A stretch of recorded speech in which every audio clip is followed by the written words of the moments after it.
karangkada, live traffic update muna tayo. Ang nakikita nyo sa inyong mga screens ay ang feed mula sa MMDA Metro Base. Ang nakikita nyo ngayon ay ang traffic situation ngayon dyan sa may EDSA Corner General Tirona. Sa mga hindi familiar dyan, yan yung malapit sa boundary ng Caloocan at Quezon City. Ang nakikita nyo sa right side ng inyong mga screens, yung maluwag ang daloy ng trapiko, yan yung papunta ng Cubao at Quezon City proper. Samantalang yun na sa left side, maluwag din naman ang daloy ng trapiko sa mga oras na ito. Yan naman yung papuntang Monumento at NLEX area. Samantala, ito naman ang sitwasyon dyan sa may EDSA Corner Rojas Boulevard. Yun na sa right side ng iyong mga screens, yan yung mga galing Pasay, galing Parañaque at papunta yan ng Ayala at Guadalupe area. Pagdating dun sa may Malibay, nagkakaroon ng pagbigat ng daloy ng trapiko doon sa may LRT. Samantalang nasa left side ng iyong mga screens, yan naman yung galing Pasay at papunta dyan sa Rojas Boulevard at Parañaque area. So medyo kumakapal na rin ang volume na masakyan dyan dahil rush hour na. June 5, 2025, Huwebes. Humaharurot pa rin ang maiinit na issue sa loob at labas ng bansa. At sa gitna ng mga naglalakihang issue, kasama niyo pa rin kami sa mga kwento ng bayan at lakas ng masa. Sa ngalan ni Nina Corpus, ako si Jackie Manabat. Bawat komento, pulso ng bayan, importante yan sa amin. Bawat issue, dadaanan natin yan. Kaagapay nyo kami sa mga usaping hindi dapat palampasin. Live tayo sa DZMM Radio Patrol sa East 30, 92.3 FM Radio Manila at lahat ng FMR station sa buong Pilipinas. Gayon din sa Signal TV, Channel 31. Ako, si Jack Batallones. Ito ang Arangkada Balita.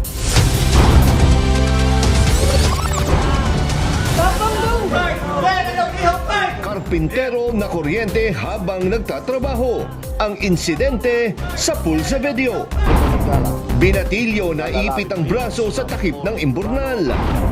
Motorsiklo sumalpok sa kasalubong na sasakyan. 200 pisong dagdag sa minimum wage, lusot na sa kamera. At singer-songwriter na si Jessie J, inanunsyong magta-time out sa limelight dahil sa breast cancer. Knowing that the media are going to make this way bigger than it used to. Nasunog ang ilang bahagi ng katawan ng isang construction worker matapos makuryente habang nagtatrabaho. Ang insidente nasa pulsa video. May report si FMR News Cebu correspondent Clark Pasuit. Sumisigaw sa sakit habang namimilipit ang construction worker na si Dinolan Javier. Nakuryente siya habang nagtatrabaho sa itinatayong establishmento sa Apas, Cebu kahapon. Inabot ng kalahating oras bago nasagip ng rescuers ang biktima. Base sa investigasyon, may hawak na bakal si Javier nang masagi niya ang kable ng kuryente. Bago ko pinakyat yung matauhan ko para ma-extract yung patient kasi yung patient in pain na siya. Sunog yung sunog yung harapan, pati sa likod, pati sa lower extremities niya. Ang tumamang boltahe sa biktima, katumbas ng boltahe na kayang magpagana sa maliit na TV. Sa ngayon, inoobserbahan pa sa ospital si Javier. Itinigil na rin muna ang konstruksyon ng naturang establishmento. Iniimbestigahan na ng Department of Labor and Employment o DOLE kung may kapabayan ba ang kontraktor ng ginagawang gusali. Clark Pasuit, umaarangkada sa pagbabalita. Nauwi sa pananaksak ang away ng mag-asawa sa Samar. Ang ugat ng pagtatalo, ayaw payagan na mister ang kanyang misis na magtrabaho sa Maynila. May report si FMR News Tacloban correspondent Don Chu. Kalunos-lunos ang sinapit ng 38 anyos na babae matapos pagsasaksakin ng kanyang mister sa loob ng kanilang bahay sa Barangay Tenari, Paranas, Samar kahapon. Base sa investigasyon, nagtalo ang mag-asawa dahil sa pagpumilit ng babaeng biktima na lumuwas ng Maynila para magtrabaho. Pero hindi pumayag si mister hanggang sa nauwi sa pananaksak. Nakatakbo palabas ng kanilang bahay ang biktima pero naabutan din ng sospek. Hindi bababa sa 3 saksak ang tinamo ng biktima. Nagpatiwakal din ng sospek kalaunan. Nakuha malapit sa bangkay ng sospek ang 2 patalim na ginamit sa krimen. Naulila ng mag-asawa ang kanilang 8 anak. Sa Tanawan, Leyte, sugatan naman ang isang 22 anyos na lalaki matapos pagtatagain ng kanyang kapitbahay sa barangay Magay. Nangyari ang insidente sa loob mismo ng bahay ng biktima pasado alas 5 ng hapon nitong Miyerkules. Ayon sa mga otoridad, karga ng biktima ang kanyang anak nang lapitan ng sospek at pagtatagain sa katawan. Swerte namang hindi nasugatan ng bata. Agad tumakas ang sospek lula ng motorsiklo. Ginagamot pa ngayon ang biktima. Patuloy ang investigasyon sa motibo ng pananaga. Don Chu, umaarangkada sa pagbabalita. Halos 4 na oras sinagip ang isang 15 anyos na bata kaninang umaga matapos na maipit ang kanyang braso sa takip ng imbornal sa Cebu. Nagbabalik si FMR News Cebu correspondent Clark Pasuit. Nagtulong-tulong ang mga miyembro ng rescue team para alisin sa pagkakaipit sa takip ng imbornal ang braso ng isang 15 anyos na bata sa downtown Cebu City kaninang umaga. Kwento ng kanyang mga kasama, nakagawian na nila ang mamulot ng mga barya na nahuhulog sa kalsada. Nakakita sila ng mga baryang nahulog sa nasabing imbornal at sinubukang kunin ang mga ito ng kanilang kasama. Pero hindi na ito mailabas ang kanyang braso sa bakal na takip ng imbornal. Kaya agad silang humingi ng tulong sa mga otoridad. Dahil hindi pwedeng gumamit ng power tools, naging mano-mano ang ginawang pag-rescue sa bata. Clark Pasuit, umaarangkada sa pagbabalita.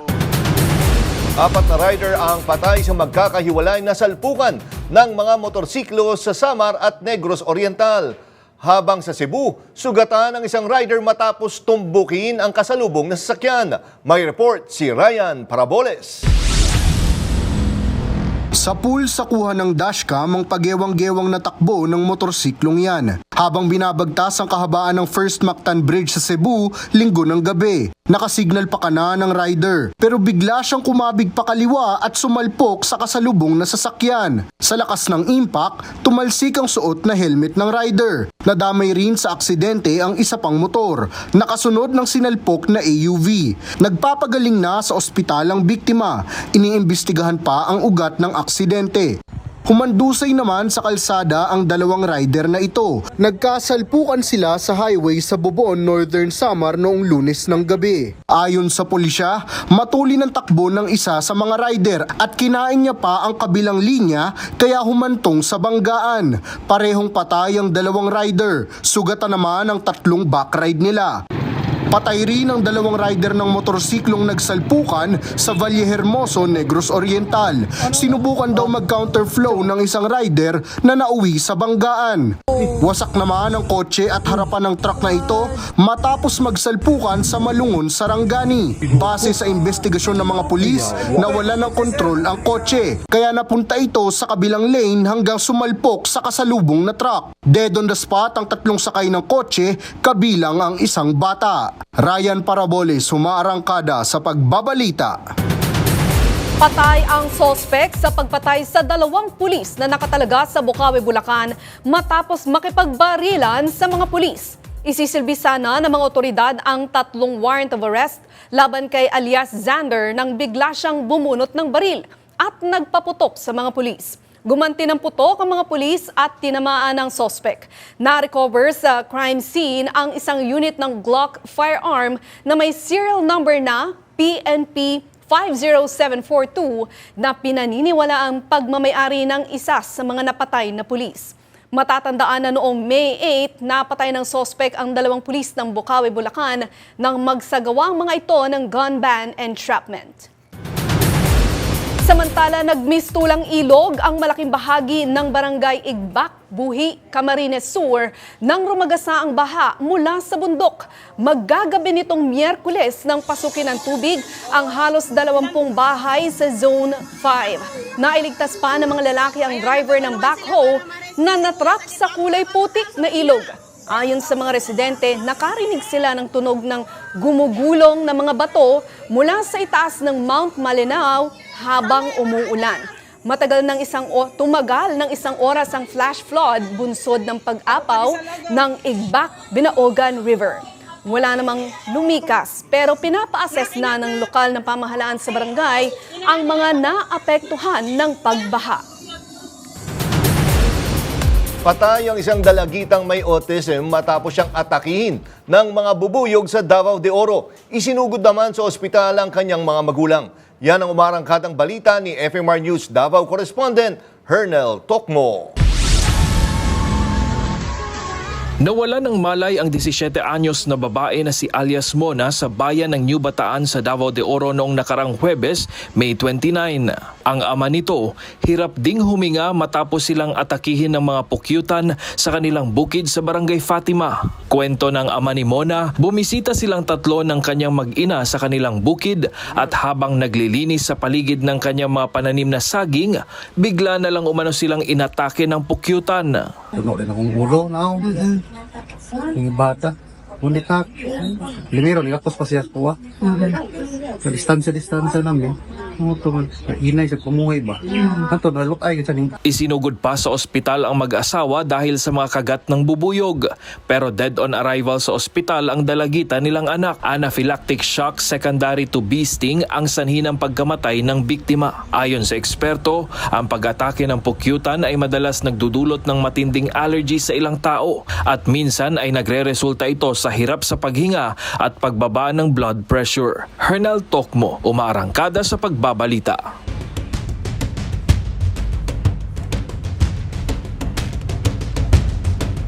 Sa gitna ng usapin kung itutuloy pa ba o tuluyan ng ibabasura ang impeachment trial ni Vice President Sara Duterte, isang malakas na panawagan ang inilabas ng ilang miyembro ng faculty ng University of the Philippines College of Law. Ang panawagan, igiit ang konstitusyon, simulan ang paglilitis at huwag takasan ang tungkulin. May report si Angela Babad. Negative 0 abstention. House Bill number 1. Sa isang bukas na liham na pinamagatang to forthwith proceed, nanindigan ng higit sa 100 legal scholars at guro ng UP College of Law. Dapat nang ituloy ng Senado ang impeachment trial ni Vice President Sara Duterte. Binigyang diin nila na hindi palabag sa karapatang speedy disposition ang 4 na buwang pagkaantala ng paglilitis. Lalo't si Vice President Sara mismo ang naghahain ng petisyon sa Korte Suprema para ipatigil ito. Giit pa ng mga legal expert, hindi pwedeng ibasura ang kaso ng Senado na hindi pa umuupo bilang impeachment court. Hindi raw ito ordinaryong lehislatura. Ito ay isang constitutional court na may tungkuling panagutin ang mga matataas na opisyal ng gobyerno. Ang Senado ay hindi sunod-sunuran sa Kamara kaugnay sa anumang bagay, kabilang na ang impeachment, anuman ang ingaw-ngaw o sabihin nila. Pero para sa ilang kongresista at tagapagtaguyod ng impeachment trial, tila pag-iwas na raw ang ginagawa ng Senado, na ayon sa konstitusyon ay dapat forthwith proceed o agad magsimula sa paglilitis. Para sa akin, gagampanan namin ang aming tungkulin ayon sa aming paniniwala na tamang proseso na naayon sa batas. Dagdag ng UP Law faculty, ang impeachment ay hindi lamang tungkol sa parusa. Ito ay para marinig ang katotohanan, para magkaisa ang taong bayan sa isyu ng pananagutan. Ang hiling nila sa Senado, simple pero malalim ang ibig sabihin. Let the truth unfold. Angela Babad, umaarangkada sa pagbabalita.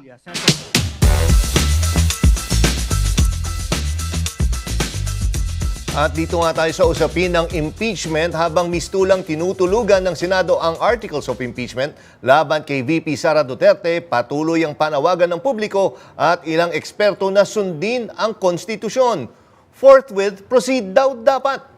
Kasama natin ngayon si Attorney Tony Lavinia, former Dean ng Ateneo School of Government, upang himayin ang mga usaping legal at politikal sa likod ng impeachment delay.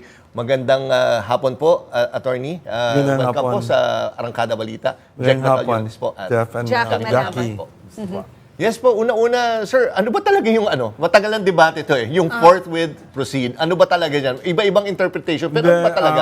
Isa lang namang interpretation na tama doon, immediately. Immediately. Diba? In fact, talagang dapat, nung natanggap ng Senate, yung Articles of Impeachment, the next day, di ba, nag-convene na sila at impeachment court. Hindi naman ibig sabihin na tuloy-tuloy na yung trial pagkatapos kasi may pre-trial pa, may motions, may motion to dismiss, at lahat yan susundin mo yun, di ba? But dapat immediately nag-act na sila as impeachment court. Para kung ginawa nila yon, di ba, na arangkada na natin, di ba? Yun tama ko, sir. na forward na natin yung Umusad na. yung process, umusad na yung process, di ba? Maybe hindi pa matatapos, kailangan pa rin i-cross, no? Kailangan pa rin itulay doon sa 20th Congress na walang problema yon. Kasi malinaw din na yung impeachment matters ay hindi nagtatapos sa isang session ng Congress at natutuloy siya kagad sa next Congress without having to repeat the process all over again. Kasi hindi naman ito batas eh. Oo, dahil hindi nga ito yung non-legislative function siya. Yes, oo. Para siyang proclamation, canvassing of votes, electoral protest, lahat yan, hindi nagmamatter kung nag-convene ba o nag-adjourn ba ang Congress or not. Oh, actually, I don't know, pero hindi yata ikaw yung na-interview si si former Senator Tito Soto. Sabi nga niya, kung sa kanya daw, sabi niya, kung siya daw yung Senate President doon at umabot sa kanya, sabi nga niya, baka wala mo nang uuwi, talagang kailangan talakayin daw nung day na yon na pinadala. Which is yun po ba dapat Yes. Kaya nagulat kami na hindi, maraming nagulat na nag-adjourn sila for the election, final election period na hindi man lang inaksyonan yon, di ba? And then of course, maraming pangako si Senate President Escudero na sige, gawin natin siya immediately when we convene. Tapos ngayon naman, ginawang last day, di ba? Or second to the last day kasi 12 walang session, 13 yung last day nila. So di ba, yung parang at ngayon parang nagbibigay ng uncertainty na magkaka-trial ba o hindi, di ba? Huwag natin gawin yon. Kasi this is about the highest responsibility that the Constitution gave to the Senate. Sila ang binigyan ng sole, exclusive right, di ba? To conduct an impeachment trial. No other body is given, not even the Supreme Court, di ba? Is given this solemn function. They are judges, di ba? Yes. When they do this, di ba? Hindi to politika. It's a political process because it's the Senate, but the Senate are told to be judges. Kaya nagro-robe sila ng judges. Yes, Hindi sila nagbabarong. Di ba? They're judges. Judge sila, yeah. Ito pinag-uusapan sa social media. There are different interpretations of forthwith proceed. Yan, para mas simple no, sa mga nanonood, sa mga nakikinig, how immediate yung immediate na forthwith proceed. There's Ano ba only dapat? one real, alam mo, social media, hindi mo mga abogado yun. Yan, kaya para pag-usapan natin. Totoo lang. Ang dami ho Oh, bigla. ang daming interpretations eh. Diba? Hindi naman yung mga abogado. Yan, Sa para mga abogado, madiretso na natin. malinaw naman sa amin, forthwith means today. Today right na. now. Once I receive it, di ba? Yun ang ibig sabihin ng forthwith, di ba? Nababaluktot lang yung meaning. Yung Depende meaning. sa... There is no Kaya nga need. Wala. And mali si Ayan, Senator, buti klaro. Senate President Escudero doon. There's no need for a vote. Di ba? Kasi automatic yun. You receive the complaint, the articles of impeachment, automatic yun, may impeachment court, di ba? Now, sabihin natin, di tananggap, nag-convince sila, nag-motion to dismiss si Sara Duterte, i-consider nila yon. Okay. Diba? That's a valid motion, di ba? Mag-motion to dismiss, no evidence, out of time na. Lahat yan, mga legal issues na yan. But the impeachment court will have to handle that as an impeachment court. Okay. Not as the Senate. But Parang they're making na-confuse sila sa tingin ko, ha? Or they're between making it the really Senate confusing. as the Senate and the Senate as an impeachment court. Yun. Kaya yun. Pero speaking of legality, no, meron po bang grounds yung argument na hindi na kasi continuing body? It happened in the 19th, tapos hindi na pwede sa 20th. No. Ayan, para maklaro din Yung sa natin. statement namin sa UP College of Law, kasama din Yeah, ako, opo. faculty din ako doon. Although talagang, at yung department namin, yung Constitutional Law Department ng UP Law, ang nag-draft niyan, actually si Professor Paulo Tamase ang talagang nag-lead ng effort niyan. Pero lahat naman kami, may mga justices sa Supreme Court Yeah. yan, may mga Okay. veteran constitutional professor. Ako, 40 years na ako nagtuturo, or 30 years plus na nagtuturo ng constitutional law, no? I mean, unanimous naman kami doon na hindi ito legislative function, di ba? And therefore, that trial must go on. di ba? Even in the next Congress. Irrelevant. Para yung regional trial court, di ba? Yes, apo. Sa regional trial court, maaaring palitan ng judge. Kasi na-promote ang judge to the Court of Appeal. Ako, may mga kaso ako na yung judge sa MTC, suddenly, iba na kasi, in fact, sometimes 3-4 na beses yung pagpapalit o CRTC kasi napropromote sila, pinapalitan sila, but tuloy pa rin yung kaso. We don't have to start from the very scratch. Back to zero. Just because nagpalit ang mga So senador, walang, di ba? hindi siya dapat na argument. There is no Walang- argument about that. Okay. Hindi yan, Klaro ano yan, yan, no? settled din yan na of law, di ba? And maraming practice niya na sa US, maraming practice na ganyan. Attorney, anong reaction niyo doon sa yung nilabas na papel mula kay Senator Bato de la Rosa, which is isa siya sa judge, pero siya yung, apparently inamin niya na siya yung nag-leak ng papel na sa kanya nanggagaling yung parang motion to dismiss. It's very inappropriate. Kasi judge siya. Have you ever seen a judge that, di ba? That then files a motion to dismiss in a case pending before it? Kaya nga eh. You're supposed to be impartial, di ba? Sino dapat na nagpa-file ng mga ganong klase? Si Sara Duterte. In the impeachment court. Not in the Senate. So, ang ibig sabihin yan, convene ang impeachment court, then they will inform Sara Duterte, you have been charged, and you have to answer. Sa answer ni Sara Duterte, pwede siya mag-motion to dismiss. Okay. Na legal question lang. Okay, may legal question ako, dapat hindi matutuloy yung trial kasi 1920. Pwede yun, that's a legal question. And then, nasa Senate yun, majority vote lang yun, hindi yung conviction eh. People forget, kasi people say, wala namang majority, wala namang 2/3 majority. Hindi kailangan 2/3 majority for the trial. Even for opening of the envelope, di ba? Yung itong BPI account na sinasabi nila sa mga Duterte, you don't need a 2/3 majority. Majority vote lang yan. Ang conviction, yun ang kailangan ng 2/3 majority. Okay. But wag natin bilangin yun. I tell people, don't count the votes now. Count the votes after the evidence is presented. Yun nga, Diba? pero siguro last question from my part na lang, from my end.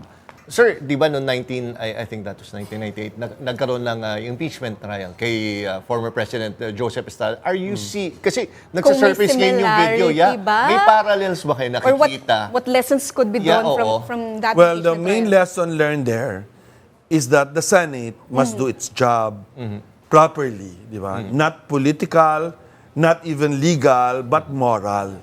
Di ba? In accordance with their role here as the guardians, the ultimate guardians of accountability. Again, sinasabi ko, look at that. Yeah. It's only the Senate that has been given the exclusive right, di ba, to conduct an impeachment trial. Okay. Di ba? They have to be hold themselves accountable to the highest norm there. And kung behavior like Senator Bato, di ba, that is not the behavior of our judge, di ba? Hindi pwede yun. Okay. Attorney, you have a call out to the UP Law, no? To witness the trial, to go there. Gaano makakatulong ito, looking forward, no? Gaano makakatulong itong pag-witness ng prosecution or nitong trial sa UP Law? Well, we know, just so you could emphasize for us, di ba, importante that, kasi nga, this is the ultimate method of accountability for our highest officials, di ba? And that's why, very important for us to, hindi ang Senate din pinaka-importante dito. Ang pinaka-importante yung taong bayan. That we actually tell the Senate, do the right thing. So dapat sa Tuesday, June 11, punta tayo lahat sa Senado, di ba? Those of us that can enter the hallways, let's enter the hallways, behave properly, di ba? Those of us na sa labas lang, doon tayo sa labas, maraming grupo ngayon ang nagko-call ng para marinig ng Senado, di ba? Tulad nung, alam mo, mga nito, Estrada, siyempre pumunta ng EDSA pagkatapos, di ba? Yeah. May consequences yun sa bayan. Nung vote for the US bases. As the Senate's voted, nandun ang daming hundreds of thousands, tens of thousands nasa labas. Dito dapat thousands tayo pupunta. Hindi lang sa social media, physically, so that the senator will see that this is what we demand. Grabe naman if you cannot find 12 good persons in the Senate, di ba? 12 lang kailangan, hindi natin kailangan 13 even. Hindi yung kasi 12 out of 23 for this Congress. And then 13 out of 24 dun sa next Congress, di ba? Yun lang kailangan. We don't need a two-thirds vote. We only need a trial. Trial muna. Opo. Yun lang isipin natin. Okay, nako, sabi ko nga katulad kahapon, painit pa lang tayo pero maraming salamat po Attorney Tony Lavin. So hopefully, pag na-invite kami, mukhang exciting at historic next week. Yes, oo. Sana Marami pa makausap tayong namin kayo. pag-uusapan. All roads lead to the Senate. Yes, so sana Next ma-invite week. kayo at Oo. available kayo next week. Of course. Sana. Oo. Maraming salamat po, sir. Sa kabila nga ng katahimikan ng Senado, malinaw ang panawagan, huwag patulugin ang katotohanan. Again, maraming salamat, sir. Mabuhay po kayo. Thank you po. Good news para sa mga guro sa pampublikong paaralan. Inanunsyo ng Department of Education na nabawasan ng 57% ang classroom paperwork ng mga guro sa ilalim ng Marcos administration. Mula sa dating 174 forms, 5 na lang ang kailangang kumpletuhin ng bawat guro. May karagdagang 31 forms para sa ibang tungkulin at 39 forms para sa mga teaching-related assignments depende sa workload. Ayon kay Education Secretary Sani Angara, layunin ng reforma na unahin ang kapakanan ng mga guro para mas mapaganda ang mga pagtuturo sa mga estudyante. Inatasan ni Pangulong Ferdinand Marcos Jr. ang Department of Transportation na ipagiba ang tinaguriang Mount Kamuning footbridge sa Quezon City. Ayon sa Pangulo, dapat itong palitan ng mas maayos at ligtas na tawiran para sa publiko. Sinabi naman ni DOTR Secretary Vince Dizon na sisimulan ngayong taon ang pagtatayo ng bagong footbridge sa lugar. Ayon pa kay Dizon, mas mababa, may elevators at konektado sa GMA Kamuning EDSA Busway Station ang gagawing tawiran. Sa ilalim ng pamumuno ni House Speaker Ferdinand Martin Romualdez, tuluyang pinagtibay ng Kamara ang panukalang 200 pesos na dagdag sahod para sa mga manggagawa sa pribadong sektor. Sa botong 171 yes, 1 no at walang abstention, aprobado na sa ikatlo at huling pagbasa ang panukala, ang kauna-unahang legislated wage hike sa loob ng 36 years. Sabi ni Speaker Romualdez, ito'y hakbang tungo sa pag-angat ng buhay ng milyon-milyong manggagawang Pilipino sa gitna ng patuloy na taas presyo ng mga pangunahing bilihin.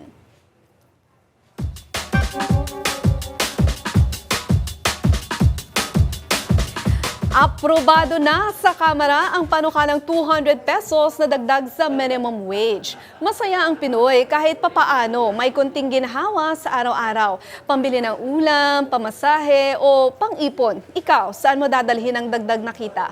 Parinig nga ng iyong masasabi? Malaking bagay din yung 200 kasi magpapasokan yung mga bata para kahit papano hindi masyadong malaking bawas sa minimum wage namin. Kung madadagdagan ng 200, malaking tulong sa mga bilihin sa gastusin. As nagmumotor po ako, malaking bagay na rin po yun na nagagamit po namin siya pang gas. Dagdag na rin siya para sa pang-araw-araw kaso medyo kulang pa rin kasi mataas na rin yung mga bilihin ngayon. If ma-approve naman po yung 200, pwede na po siya sa pangkain sa araw-araw. And malaki na din pong tulong yun. Opo sir, malaki naman pong tulong yan. Pero kulang pa rin po. Malaking bagay na rin po yung 200 pesos sa magulang po. May pambaon na rin po sa mga anak ko. Siguro sa akin na sa binata, wala pang family. Siguro dagdag ipon. Priority namin makapag-ipon talaga. Makakadagdag na sa pamasahe sa araw-araw. Pagka lang 645. Makakadagdag na pang dagdag din allowance pagkain. Pandagdag po sa gastusin sa bahay at sa eskwela po ng mga bata.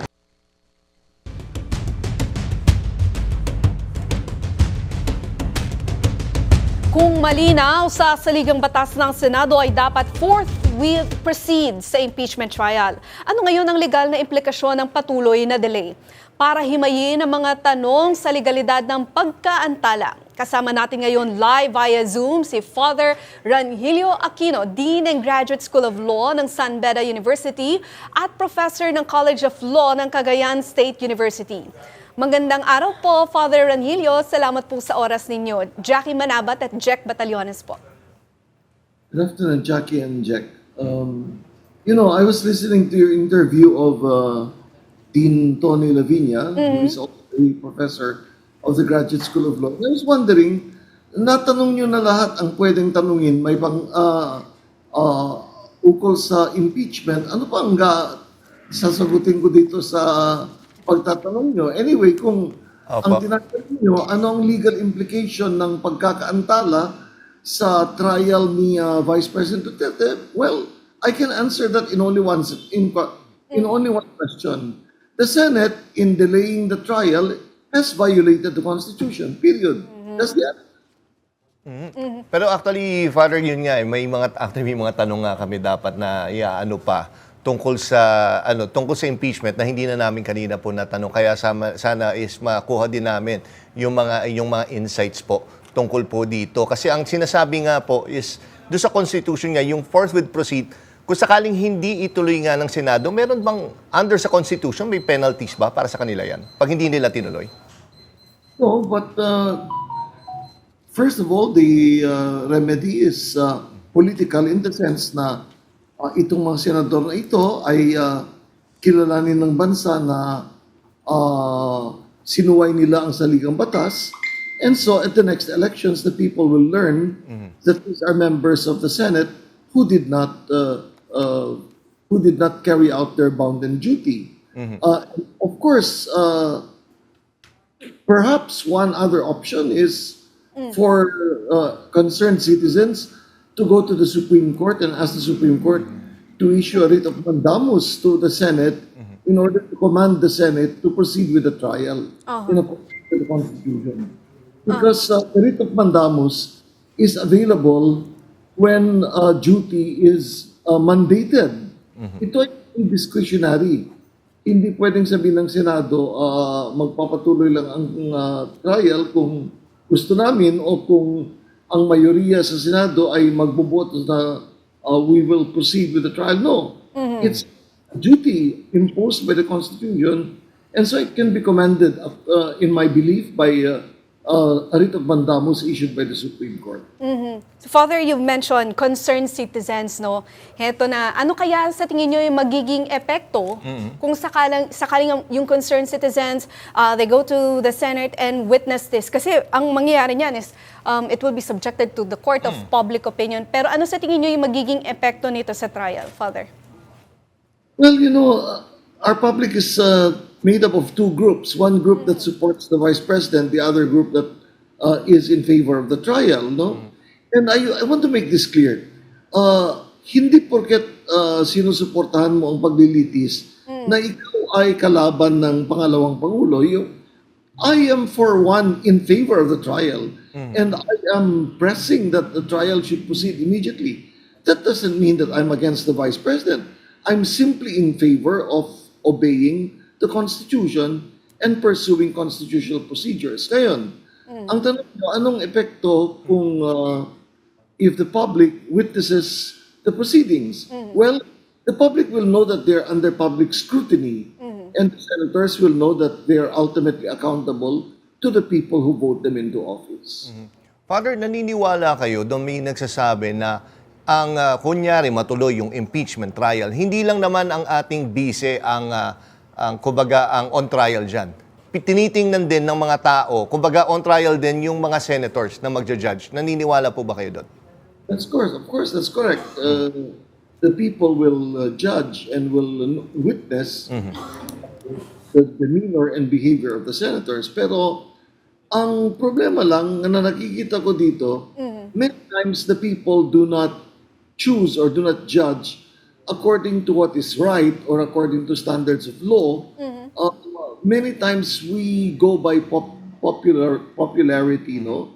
So, for example, kung kakilala nyo si Sara Duterte o kung kakilala nyo yung mga Duterte, you will support them no matter what. And that is never good for an enlightened citizenry. Sorry. Citizens should listen to the proceedings. And tama yung sinabi ni Tony Lavinia, no? Don't count votes now. Listen to the evidence first, and then let's count the votes. Pero yun nga, Father, ang isa nga tinatanong is, kumbaga nakikita mo na meron dyan yung mga lantaran na talagang kaalyado po ni VP Sara. Let's be realistic, gaano ka-importante talaga yung ebidensya po pagdating sa mga ganitong impeachment court? Kasi sinabi ni former Senator Franklin Drilon, sabi, nako, huwag kayong maniwala, hindi masyado pinapansin ebidensya niyan. Talaga alliances pa rin talaga ang sinusunod. Ang sabi ko nga paano mo imumulat yung mata ng isang senador na, kumbaga, convinced na kung ano magiging, magiging hatol niya Paano kahit gaano kalakas yung ebidensya, paano mo gagawin yun, Father? You know, there is an American constitutional law expert who described impeachment as an exercise in political justice. Political in the sense that the senators are politicians. Still a process of justice kasi sa ilalim ng saligang batas, dapat magpresenta ng ebidensya ang lower house na sila ang prosecutor, magpresenta din ng ebidensya si pangalawang Pangulong Duterte. Now, you are correct in saying there are some senators who obviously have already made up their minds. But that's exactly the role of public vigilance. The senators realize that they cannot just vote according to personal alliances or personal allegiances and that alma ang bayan or that the people will rise in protest if they misuse their power to judge. Then I think that the realization will dawn on our senators na kailangan nilang maghusga according to the evidence before them. So public pressure will be very important. And also media vigilance. I should say that. Media vigilance. Just a curious question, Father, no? Kasi we know naman the alliances, we know that there's supporters, staunch supporters of Vice President Duterte. Is there a way that maybe, meron ba sa legal remedy to ask them to inhibit? Lalo na yung mga in-endorse po, Father. Oo, diba? inhibit from the trial. May ganun ba, Father? I don't see any way by which you can legally ask senators to recuse themselves or to inhibit themselves. Because the ordinary rules of procedure in courts do not apply to impeachment trials. Exercise in political justice. However, let me just state this, our Supreme Court has said in several decisions na kahit na sinabi ng saligang batas that Senate is the sole judge, still, when there is grave abuse of discretion, for example, ebidensya na dapat ipresenta o bank accounts na dapat ipresenta ay payagan na ipresenta ng Senado, those matters where the matter of grave abuse of discretion comes out can be brought up to the Supreme Court. And the Supreme Court, given the powers by Article 8 to determine whether there's grave abuse of discretion, can also rule.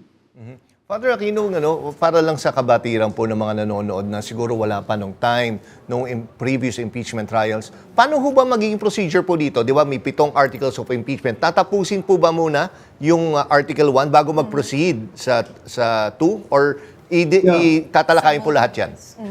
You remember during the impeachment of the late Chief Justice Chief Justice Corona, yung lower house naghain ng napakadaming articles of impeachment. And finally, it was decided that the articles would be reduced because the evidence that the prosecution had was not enough.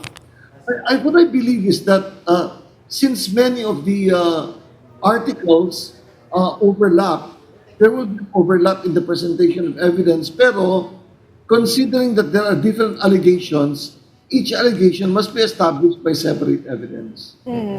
So kumbaga, Father, kunyari nasa Article 1 at kunyari nakita na talagang guilty po doon or hindi na po i-discuss yung ibang articles or tuloy pa rin po yun? That will really be up to the Senate. Okay. And since depende sa rules. On trial, the person who will preside over the proceedings is the Senate President. Kung sana ang on trial, it will be the Chief Justice. Pero it's the Vice President. Si Senate President ang mag-preside. Pero what I think is that they will proceed with the other articles, because I don't think that they are going to vote after each article. I think they will do all the evidence first and then they will vote. You mentioned a while ago, Father, yung importance ng pagiging watchdog ng media and even the public to watch this trial closely, no? So, what is, if you're, of course, we're asking you, ano ba yung one thing that we should look out for while the trial is ongoing for the public and for the media?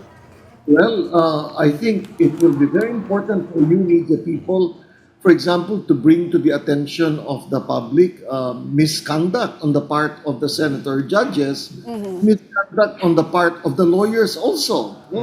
So if it is very obvious, for example, that one senator is obstructing justice by obstructing the introduction of evidence, media commentators can bring that out without fear of any criminal sanction. So for example, it is offered, a bank statement is offered in evidence at isang senador na walang dahilan ay nag-object na ipresenta yung bank statement, the media can point this out to the public and say, si senador ganito, kahit na maliwanag na may kinalaman yung bank statement doon sa mga akusasyon, ay siya ay naghain ng motion na huwag payagan ipresenta yung bank statement. So, critical roles like that played by you media people will be very important in safeguarding the integrity of the process. Okay, sige. Maraming salamat po, Father Aquino, sa inyong oras po at sa mga insights niyo po kasi I'm sure marami sa ating mga kabayan na medyo anxious na kung ano yung mangyayari next week. Again, Father, maraming salamat po sa oras niyo. Magandang gabi at mabuhay po kayo. Hindi raw sunod-sunuran ang Kamara. Ito ang giit ni Zambales Representative J. Conghun bilang sagot sa patama ni Senate President Cheese Escudero. Ayon kay Conghun, respeto at tiwala at hindi bulag na pagsunod ang dahilan ng pagkakaisa sa ilalim ng liderato ni Speaker Martin Romualdez. Dagdag niya, huwag pinipilit si Speaker, lahat may boses at paninindigan. Marami pang mainit na balita sa pagbabalik ng Arangkada Balita.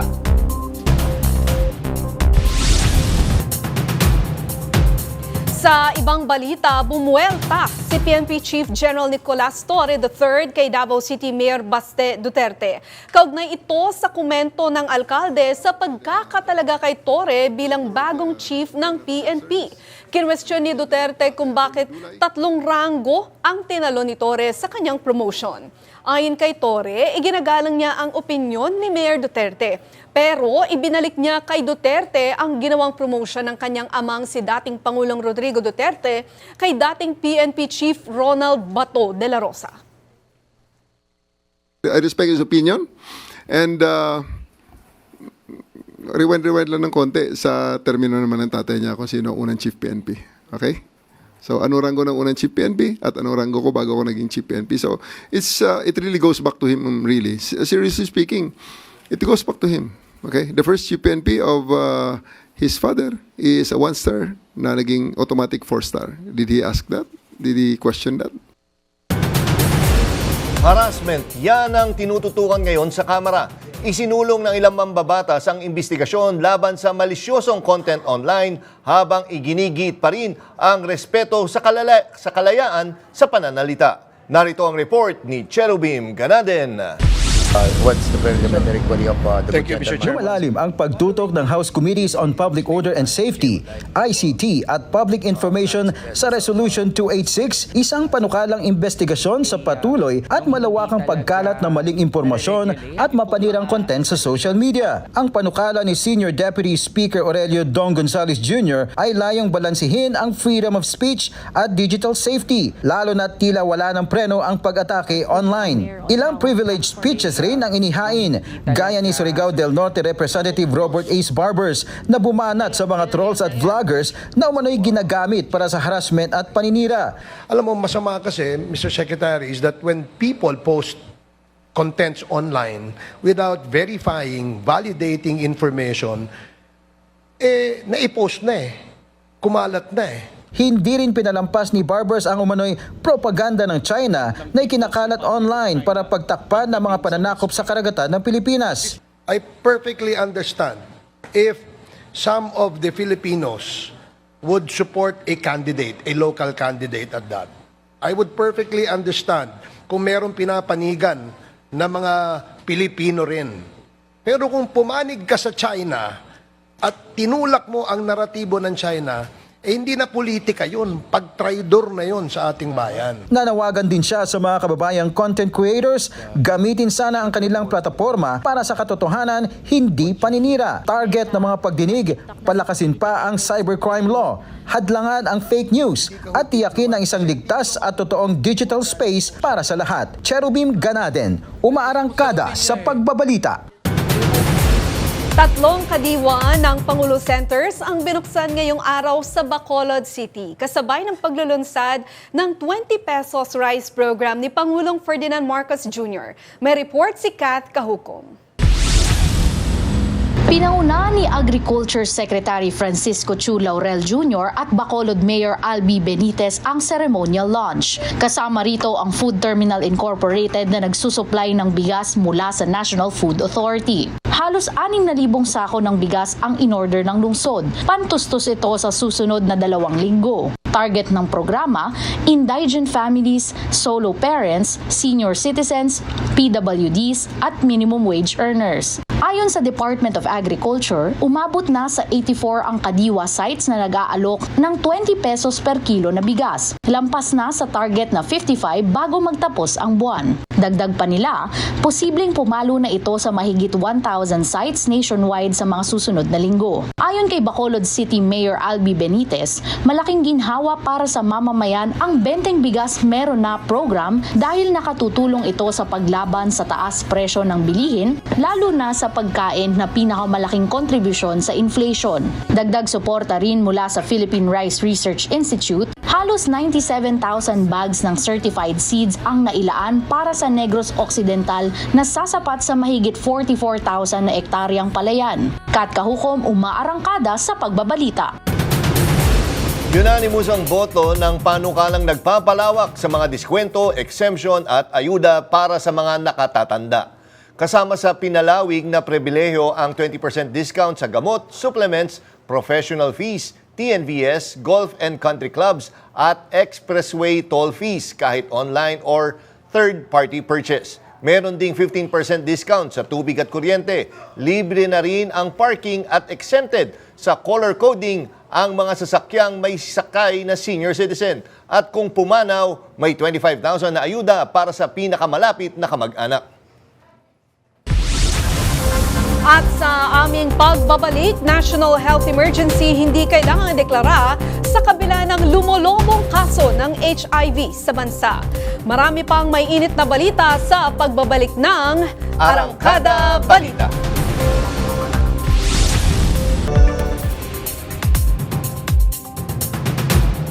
Tatlong 15 anyos na menor de edad sa Cabanatuan City, Nueva Ecija ang kumpirmadong tinamaan ng Mpox nitong nakalipas na 3 buwan. Ayon sa Cabanatuan Epidemiology and Surveillance Unit, nakarecover na ang 2 lalaki at 1 babae at tuluyang natuyo ang kanilang mga sugat. Walang travel history ang 3 at hindi rin sila magkakamag-anak. Ayon sa DOH, grade 2 or less fatal strain ng Mpox ang tumama sa kanila. Lusot na sa ikatlo at huling pagbasa sa Kamara ang panukalang batas na nagbabawal sa e-sabong at lahat ng online cockfighting activities sa bansa. Aprobado na ang House Bill 11254 na nagpapawalang bisa sa lahat ng permit ng e-sabong operators at nagpapataw ng mabigat ng parusang mula 1 taon hanggang 20 taong pagkakakulong at multang hindi bababa sa 500,000 pesos. Kung opisyal ng gobyerno ang lalabag, tuluyang sibak sa serbisyo at habang buhay na disqualification na sa public office ang parusa. Samantala, patuloy ang pagtaas ng kaso ng HIV sa bansa at kahit may panukalang magdeklara ng National Health Emergency, nanindigan si Congresswoman Janet Garin na hindi ito kailangan. Ang sagot niya ay edukasyon, access sa testing at gamutan. May report si Kath Kahukom.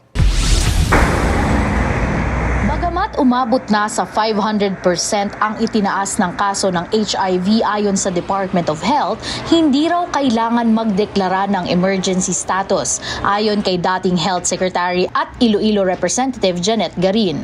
Para kay Representative Garin, sapat na ang kasalukuyang mga programa. Ang mas mahalaga, tiyaking abot kamay ang gamot at walang diskriminasyon sa mga pasyente.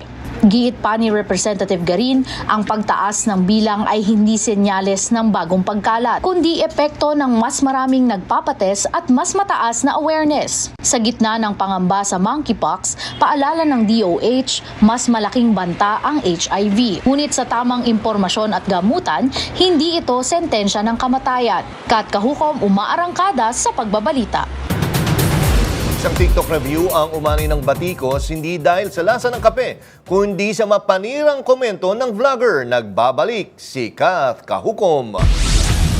Binatikos ng netizens, mismong pamunuan ng coffee shop at ni Iloilo City Mayor Jerry Treñas ang content creator na si Yulin Castro, kilala bilang pambansang Yobab, matapos maglabas ng tila mapanirang review laban sa isang coffee shop sa Iloilo. Nag-try kami dito sa coffee break. Walang na-direct. Lahat tabang. Hindi ito pinalampas ng Coffee Break Cafe na agad naglabas ng pahayag. Ani nila, tanggap nila ang feedback pero sana may respeto. Kasunod nito, nanawagan si Mayor Treñas na itigil ang pag-share ng naturang video. Maging si social media personality Rendon Labador, hindi rin napigilang pumalag. Sa ngayon, tikom pa rin ang kampo ni Yulin sa gitna ng lumalaking issue. Kat Kahukom, umaarangkada sa pagbabalita.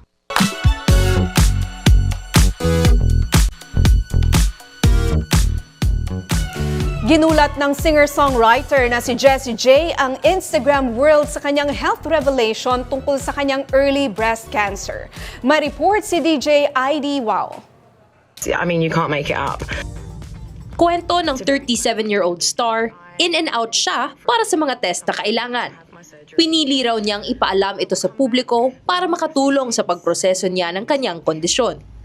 Kasabay nito, sinabi rin ni Jessie J na magta-time out muna siya sa limelight. Ako si DJ ID Wow, umaarangkada sa Showbiz Balita. Sa aming pagbabalik, binabantayang sama ng panahon, posibleng pumasok sa Philippine Area of Responsibility sa loob ng 24 oras. Marami pang may init na balita sa pagbabalik ng Arangkada Balita.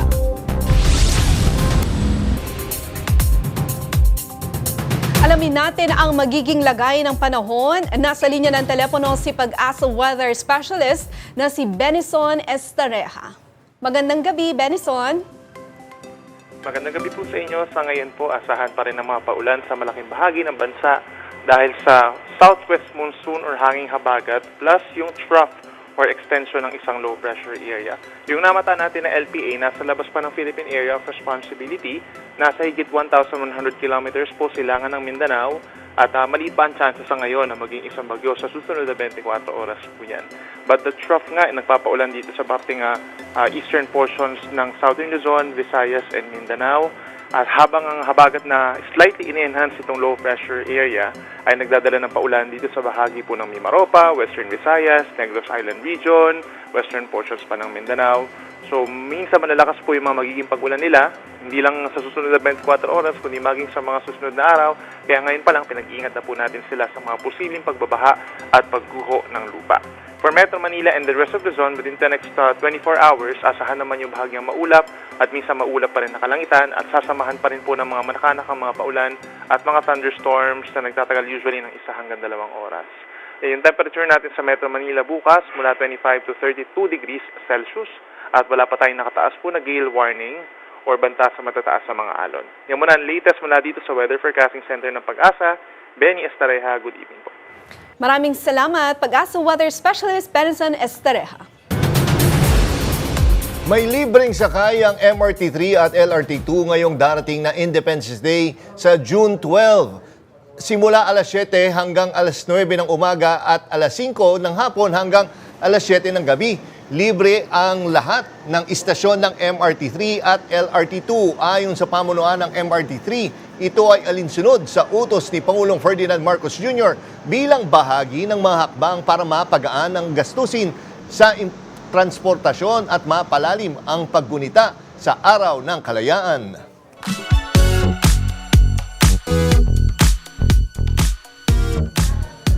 Itinanghal si CJ Opiaza bilang Miss Grand International 2025. Yan ang showbiz balita ni DJ ID Wow. Miss Grand International 2024 is Christine Duran Obreza from the Philippines! For the first time in Philippine pageant history, isang Pinay ang kinoronahan bilang Miss Grand International. Bago pa man siya kinoronahan, bandila muna ng Pilipinas ang ibinandera ng newly crowned Miss Grand International 2024 na si CJ Opiaza. Ginanap ang crowning ceremony ni CJ sa MGI Hall sa Bangkok, Thailand kahapon.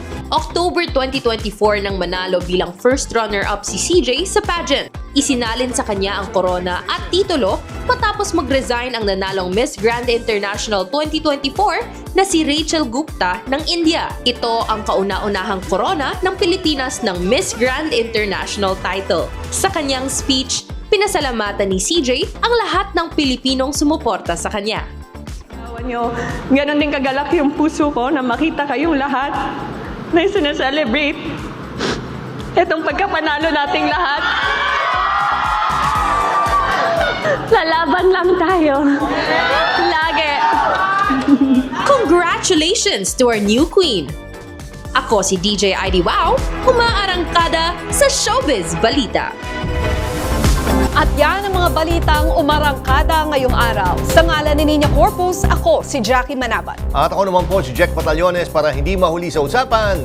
Kapit lang hanggang sa susunod na Arangkada Balita.